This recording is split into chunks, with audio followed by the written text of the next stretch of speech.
G'day and welcome back to the channel. My name's Alistair and this is Plant-Based Logic. Ex-vegans. Ugh. Nothing seems to annoy us more than somebody who goes back on the ethics and starts eating animal bodies.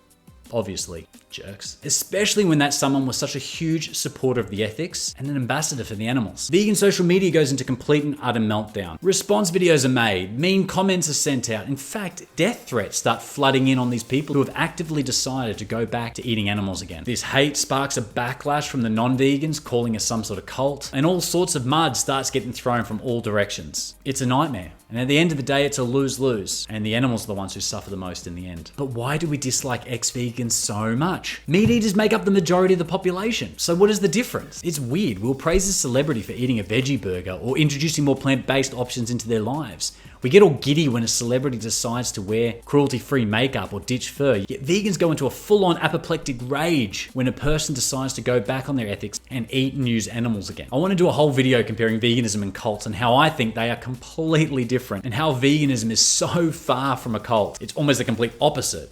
So wait in the future for that video. But in this scenario, in this situation, you can see how people might see this furious rage as a cult-like response to a member leaving the group. However, I do think it's different than that. As an observer of this over the years, I have a different take on why vegans hate ex-vegans so much. By the way, I hate the term ex-vegan. It just drives me insane. If you have a few minutes to watch my video on why ex-vegans suck, please watch it. I'll put it in the show notes below. You're not an ex-vegan.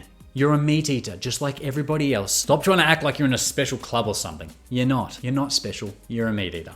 Anyway, now I used to think it was about the individual. Maybe it's somebody you looked up to, a celebrity or a friend. And now you feel betrayed and hurt because this person has decided to go back on their ethics and start eating animals again. And although that I think that this is a reason, I don't think it's the reason. I don't think it explains the severity of the response. I mean, we are talking death threats sometimes. So yeah, it's definitely a reason, but not the reason. Then I thought perhaps it's about the exposure and the doubt that's added into the discourse. Videos spring up saying how vegans are unhealthy, ex-vegan YouTubers are coming out saying how their vegan lifestyle has ruined their health, and it makes it harder to have a discussion about ethics because there's just so much noise. And again, the animals are the true victims. Victims to humans' ever-expanding egos and self-importance. I think this is closer to the reason, but I don't think it's the main reason why vegans hate ex-vegans so much. No, what I think the main reason is, and again, this is just my opinion, guys, this is just my opinion, but when somebody you know who has seen the documentaries, seen the horrors that these animals go through, and in many cases have bared witness and seen with their own eyes what these animals go through,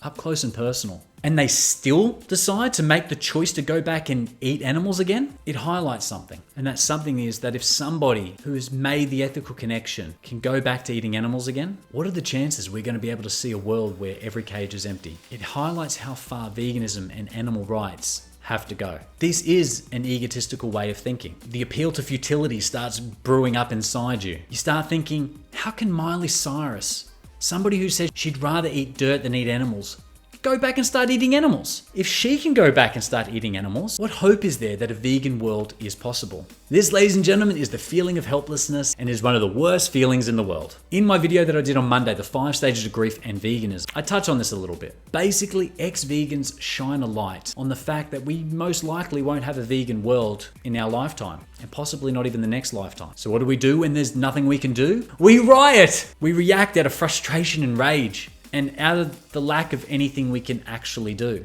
This is what I think drives the ex-vegan hate. It isn't about them. It's a realization that these horrors that happen in the slaughterhouse every single day, they ain't stopping anytime soon. Now, am I telling you this to depress you?